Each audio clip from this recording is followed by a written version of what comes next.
लातूर जिल्ह्यातील अहमदपूर तालुक्यात एक गंभीर अपघात घडला आहे. धानोरा पाटी ते चाकूर या रस्त्यावर जवळ ही घटना घडली. 15 जून 2026 रोजी रात्री सुमारे 10:30 वाजता गणेश सदाशिव जाधव हे त्यांच्या दुचाकीवरून जात होते. अकळगाव येथील राहणारे असून ते शेती करून आपल्या कुटुंबाचा उदरनिर्वाह करत होते. मिळालेल्या माहितीनुसार ते रस्त्यावरून जात असताना गाडीचा वेग जास्त होता. त्याच वेळी त्यांनी वाहन रस्त्याच्या मधोमध असलेल्या डिवायडरला जाऊन जोरात धडकले. या धडकीत त्यांना डोक्याला गंभीर दुखापत झाली. त्यानंतर त्यांना मदत प्रयत्न झाला, मात्र त्यात त्याचा जीव गेला.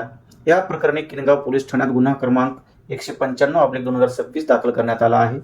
भारतीय न्याय संहिता कलम 106(1), 281, 125 अ, 125 ब तसेच मोटार वाहन कायदा कलम 184 प्रमाणे गुन्हा नोंदवण्यात आला आहे. पुढील तपास पोलीस अंमलदार सोनवणे करत आहेत. तपासात एक महत्त्वाची गोष्ट समोर आली आहे. अपघाताच्या वेळी गणेश जाधव यांनी जर हेल्मेट वापरले असते तर त्याचा जीव वाचण्याची शक्यता होती असे सांगितले जात आहे.